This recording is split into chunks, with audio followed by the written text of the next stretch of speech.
Hey guys, happy Friday. It's Vlogtober day 4. It's about 5 o'clock. I'm in between pet sitting clients and I need to get this recorded quickly so that I can go back to work. Then after work I'll edit it and then I'll post it tonight. Vlogtober moves faster than I imagined, but it's good, it's fun. I'm enjoying it, but it's a lot. So for today's video, I'm going to be talking about the Oogie Boogie Bash, which is the new Halloween party taking place at Disney California Adventure. I got to go to this event 2 weeks ago. I'm going to kind of give you the rundown of like what I did. I'm going to show you all of the video that I took while I was there. I'm also going to show you the complete walkthrough of Villains Grove, which is, they've like transformed the Redwood Creek Challenge Trail to like a spooky Halloween kind of immersive experience. That was probably my favorite part of the event. So I just figured, why cut it down? I'm going to show you the whole thing. So in case you didn't get to experience it, or maybe you did and you just want to see it again, that'll be at the end of this video. And then tomorrow I'll be posting the Mickey's Frightfully Fun Parade. And then Sunday I'll be posting World of Color Villainous. So those 3 things like are kind of the full experience. So before I start showing you video, the one thing that I kind of wanted to mention, just in case you're going to this party and you want to know like how should I plan, because I was really confused before. I didn't know like time management wise, am I going to have enough time to do everything? And the answer is yes, I had time to do all of the stuff that I wanted to do, but I was cutting it kind of close. So I would recommend having a list of like your highest priority stuff and then like low priority stuff, things that you're not going to be too upset about if you don't get to do them. So for me, my low priority thing was World of Color Villainous. Now that I've done it, I'm glad that I got to see it, but I'm a Phantasmic girl. I haven't even seen the original World of Color, so this wasn't like something I needed to do. But having seen it, I'm glad that I did it. But it was the very last thing that I did at the end of the night. And I got there at like 10:42. So it was like, it was a last minute thing and I had done everything else on my list. So I was like, this is what I'm doing with my last 15 minutes. So when you get to Oogie Boogie Bash, you scan into the park using your event ticket. Then you go to a separate little sideline where they give you a event map, a wristband, and a trick-or-treat bag.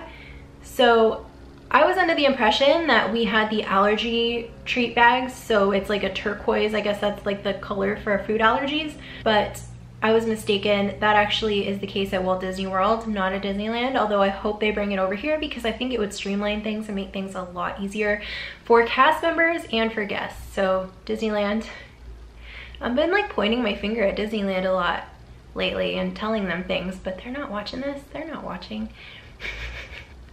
But yeah, the treat trails were kind of a hot mess if you are vegan or if you have a food allergy.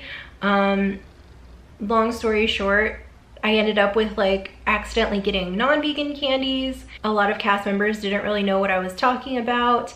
You can tell that they were trained to try to get people through the trail as quickly as possible. So like before I could even get the words out of my mouth, like, hey, do you have the allergy friendly treats? They had already like put stuff in my bag. So, and like, I worked on trying to say it as I was approaching them just to get it out quicker to prevent this from happening, but it still happened. And there was one time where I like intercepted the person's hand as it was going for my bag. And I was like, do you have the allergy treats? And they started, and I pushed, it was like a battle of, and they like kind of gave me the treats anyway. And I tried to give them back and she was like, don't give them back. And I was like, whoa. And she like got kind of upset with me. I mean, I think these cast members were under a lot of stress that night. So having the designated allergy friendly treat bags, I think would help a lot because they can see you while you're approaching and be like, oh, that person's weird. I need to give them a different treat. And then I finally got a system down where I would hold my bag back. And so the person couldn't put stuff in it. And I would ask them, hey, do you have any allergy treats? And then I would try to look at it because I knew which treats were vegan. It was like they had carrots, grapes, Skittles. I think they had a couple of other things, but not that I got. That was pretty much it. So I would look at the station to see if they had anything that I could have while I'm holding my bag back so nobody could put anything in there. And this one guy was like, come on, don't be shy. And I'm like, hey, listen, I'm not shy, I just don't want your non-vegan candy. I feel like I haven't felt like as much of an annoying vegan as I felt that night in a long time. Because it was like every treat station I approached, I was like, do you have the allergy treats? And if they were like unsure, or if they said no, I was like, do you have Skittles? And each treat trail has multiple stops, like every few feet. I'm like repeating these questions over and over, and I'm like, I'm probably annoying everyone around me. And literally as I thought that, the person behind me was like, hey, are you vegan? And I was like, oh God, yeah. But she was like, I'm vegan too. This is really annoying. So I guess it's good that I was in good company. But, and you know, this is one of those things too that I was like going into this event, I was like, I don't really care about the candy. I'm not paying to go to this event at Disneyland to get candy that I could buy on November 1st, like 7,500% off. But at the same time, like, I like to do things like this so I can like see where the weak points are and see how businesses can improve, you know? And yeah, so the trick-or-treating experience at Disneyland definitely has room for improvement. Guys, just do what Walt Disney World does. They have it down. At Walt Disney World, they are partnered with like Enjoy Life, which is like a vegan and like allergy-friendly. They have like mostly, I think, chocolates and like baked goods and other things like that. So they have stuff like that at Walt Disney World, but here all we get is Skittles and grapes. I don't even like grapes, but I ate grapes that night because because that's what they gave me. Oh, I just remembered the other thing that they gave me was those the little applesauce pouches. You know, that's like, it's basically like a little baby food thing. They also gave us those. I think I ate like 4 of those that night.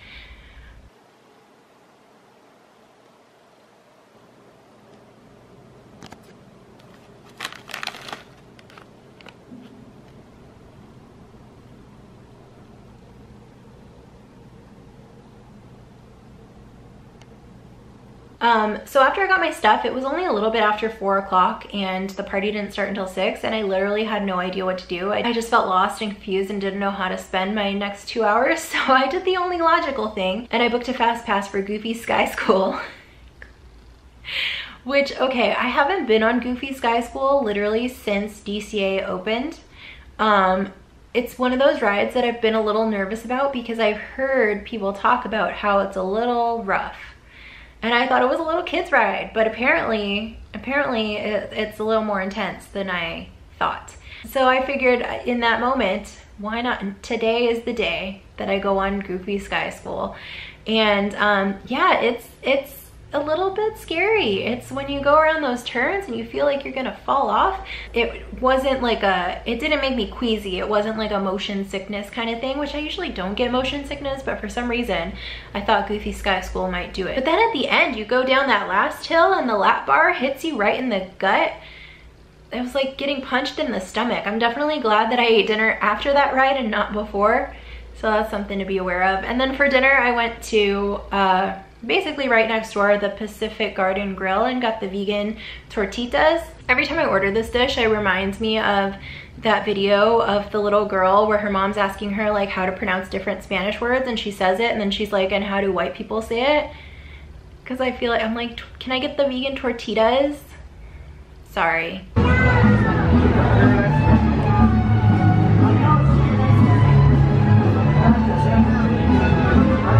So after I ate, I literally just wandered around like a lost child for like probably half an hour. I just did not know how to spend my time.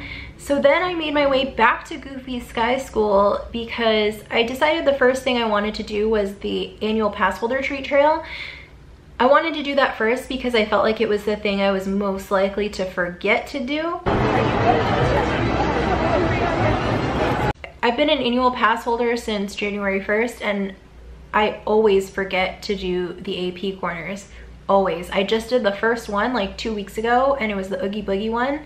But yeah, there've been ones that I've like wanted to do and then I just like forget they exist. So I decided to do the AP treat trail first.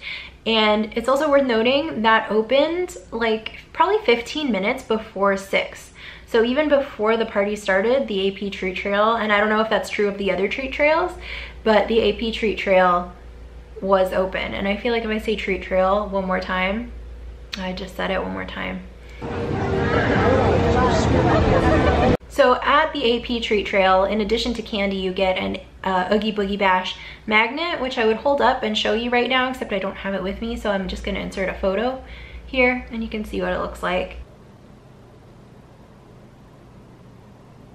So then at 6, the cast members kind of like made their way into the walkways, and you can tell they were kind of checking to see who had wristbands and who didn't, and they were trying to like shuffle people out.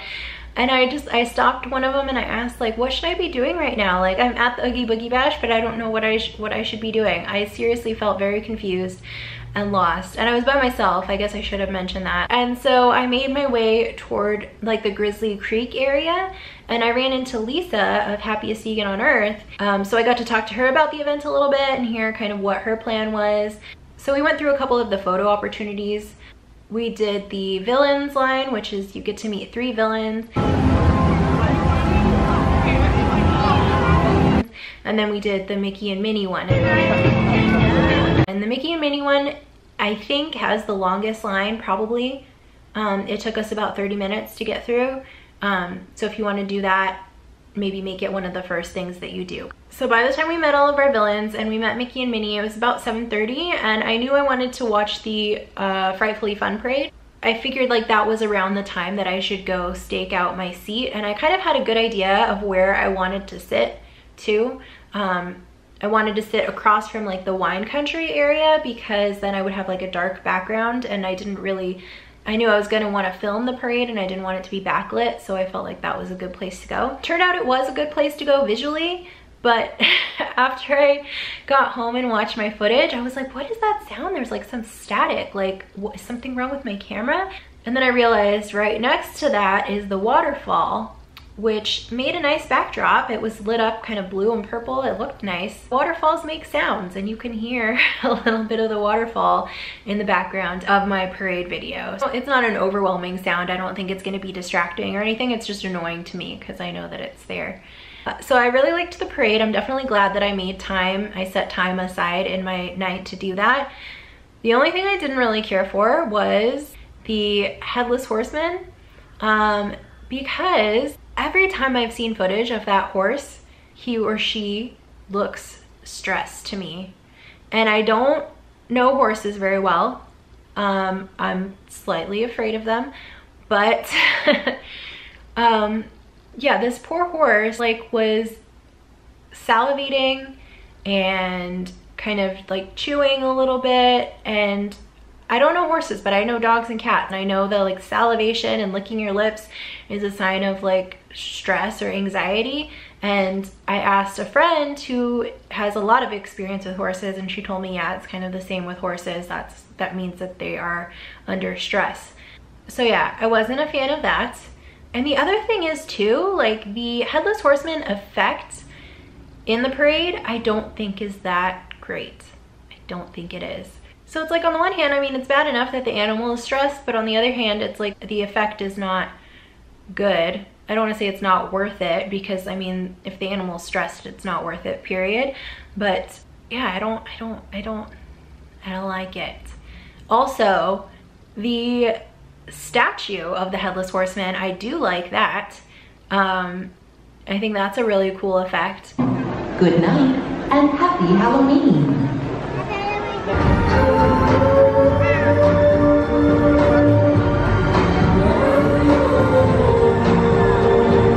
So it kind of reminds me of like how Disney, you know how Disney is using CGI animals instead of real animals in films, and part of that is to be more humane, but the other part is you can get a CGI animal to do things that don't come naturally to a real animal, right? They can put on a more of a performance, more of the acting that you want them to do. So I think that's another reason that the real Headless Horseman effect isn't as cool, because the statue is right there looking cooler. So maybe next year we can get a hologram Headless Horseman, like we're at Coachella or something. I don't know what the solution is, but if you're watching my channel, I feel like there's a good chance you are vegan and or you like Disney. So if you have comments or thoughts about this, I'm curious to hear what you think. I don't think I have any other parade comments other than that, except the 30 minutes or so that I spent waiting in line for Mickey and Minnie, and then the 30 minutes or so that I spent sitting on the ground waiting for the parade. Those two things like took up the most time, and then everything else I did like moved pretty quickly. Like even things like Villains Grove, which had a really long line, the line moves fast. Since it's a walk-through attraction, people are constantly walking through and the line keeps moving. Same with the treat trails. Some of them might have kind of long lines, but they're consistently moving. So even though like by 8:30 my night was like halfway over and I had only done like 3 things, I got to do way more stuff after 8:30. So then I moved over to Hollywoodland because there were some treat trails over there that I wanted to do, and there was a show that I wanted to see. So I went to the Mad Hatter treat trail, and I actually haven't seen Tim Burton's Alice in Wonderland, but visually I think this character looks really cool and his personality is kind of spooky and weird, and so I really wanted to make sure I saw him. With that, go on. Oh, I see. You look like a certain talking sack that's running this little batch tonight. I know. You know, this Mr. Oogie Boogie or whoever he is, he doesn't scare me. I fought the Jabberwocky in the Bandersnatch. What is he? A talking sack. I also went to see Dr. Facilier, who is one of my favorite villains. I'm not a big villain person in general, but I do really like Dr. Facilier. Maybe if you walk all the way around that corner. That's fine, that's fine. Yeah, hey you. Well, Oogie Boogie, how you doing? You good? How you doing walking around here? All right, did you get any good deals lately? I see you brought your dice with you. I mean, I only brought 3 cards with me, but y'all can only choose from 2 if you really want to get your fortune told. All right, well, get to walking then. You the host here. I'm pretty sure everybody's stopping to say hi. Go and say hello to all your wonderful, adoring fans. They're not here, they're here for me. So then I went to see Oogie Boogie, who is like the host of this party, and they set up the Animation Academy to look like his lair with like the slots and like the dice and stuff like that going on. That was a really cool effect.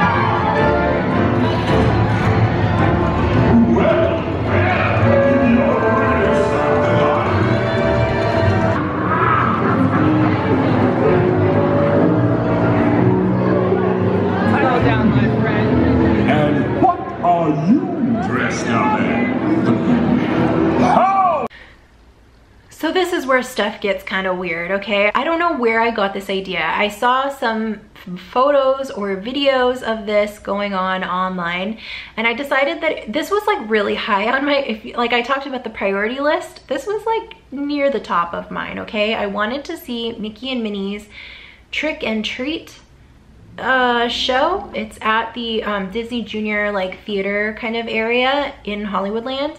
And I waited in line for this for probably 15 to 20 minutes. When I got in there, I felt like I had made a mistake. I was one of the first ones in, and it was literally like that scene in Billy Madison, right? With Adam Sandler, where he's like sitting on the carpet with all the little kids, because the front row was like all these little 2- and 3-year-olds sitting on the floor, and then me by myself. And I was like, I don't know what this is. I don't know what this show is gonna be like. I don't think I'm the target audience, but here I am. I can't leave now. I gotta sit here and watch it. So it was this show with like a mad scientist for some reason, and then Mickey and Minnie in their Halloween costumes, which they looked cute. I'm just mad about Halloween. Are all of you mad about Halloween?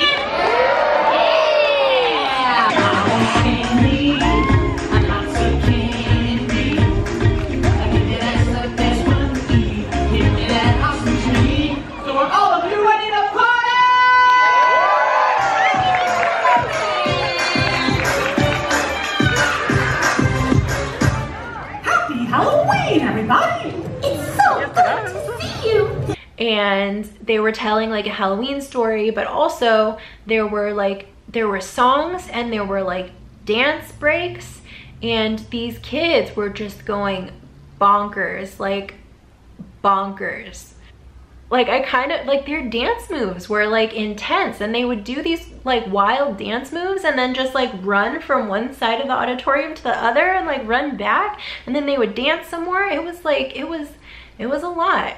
I'd never been to a 2-year-old dance party before, but it was, yeah, it was a lot wilder than I expected. So this might be something that you can skip. You might not need to do it, but if you want to see Donald Duck in a werewolf costume, This is fun. You are all driving me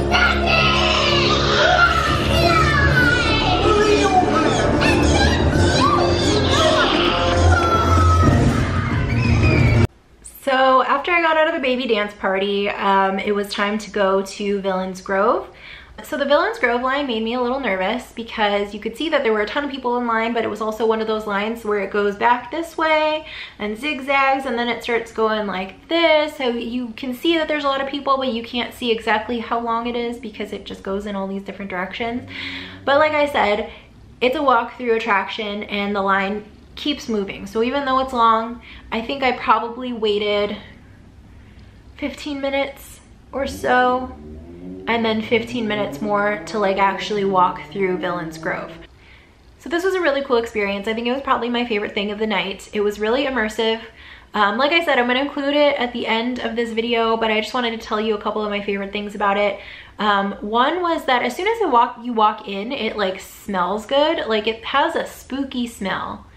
And I don't know how to describe it, but it might just be the fog machines. I don't really know because I feel like when I've gone through like haunted house thingies, like they have the fog machine, so I associate that smell with spookiness. But if it's a different smell that you can identify and tell me what it is, then tell me. But there were other smells throughout the trail. Like when you go into the Alice in Wonderland area with the Queen of Hearts, there's like a rose garden area and it has these white roses just kind of trailing around. And then they turn red, like they kind of go back and forth. There's like light projections on them, so they turn from white to red and back again. And so that's really cool, but this area smells like roses, which I thought was really nice. So I don't even really know like how to describe to you what my other favorite areas were, because I think the whole thing was my favorite area. It was just really pretty, and it felt like walking through like a dream sequence almost. Like I almost wish they did this like every night, not just for the Oogie Boogie Bash, so everyone could walk through it. If you're going to the event, I would suggest setting some time aside to do Villains Grove. So after I left Villains Grove, I wanted to go to the Maleficent Treat Trail and the Evil Queen. I had seen clips of these two characters online and they looked like they did a really great job, but they also made me kind of nervous to go through because they were like picking people out of the line and like saying things like not nice things. Like I wanted to kind of go through these trails, like all of the trails. I wanted to go through them kind of slowly. So for one, because I wanted to see how the people were performing the characters, but also I wanted to get footage of them so I could post it in this video.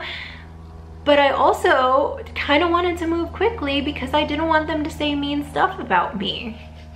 Like that's awkward. Who wants that? Anyway, the Evil Queen and Maleficent were both nice to me. I don't know, maybe they were in a good mood. They didn't say anything that hurt my feelings. Are you enjoying the celebration? You may bow as you pass, peasants. Oh good, they're asleep. Always better when they're asleep, aren't they? Very nice apples. What could be better than one, but two? I must mix one more in the brew. Very soon, my spell will be complete. So at that point, I had done pretty much everything that I wanted to do. And it was not a minute too soon. It was like 10:42. And the last showing of World of Color was at 10:45.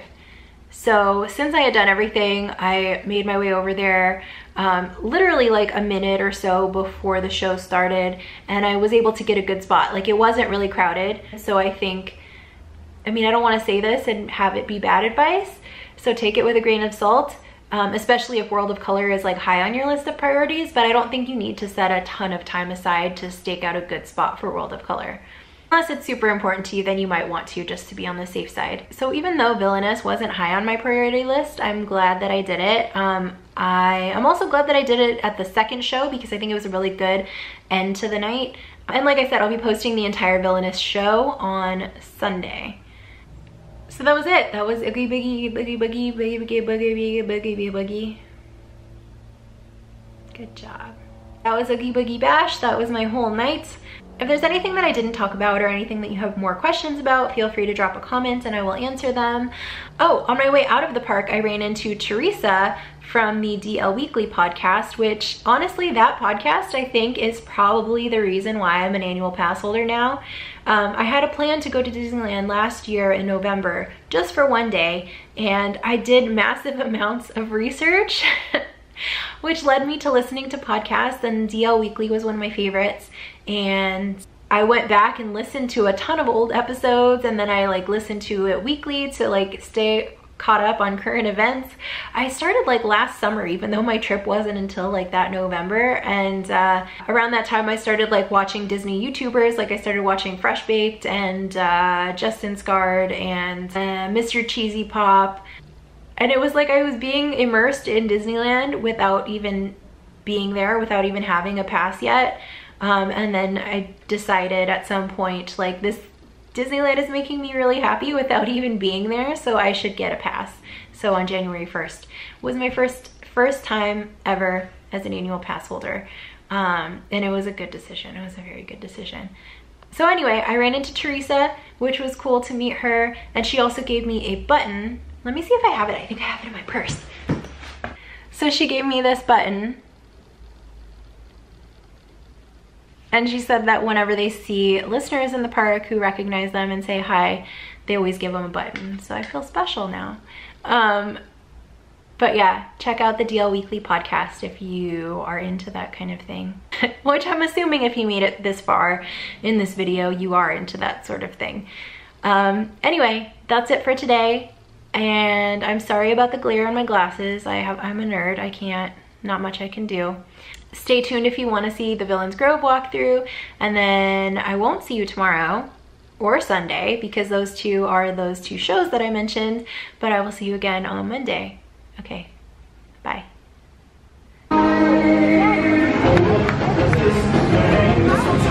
Oh, there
Oogie.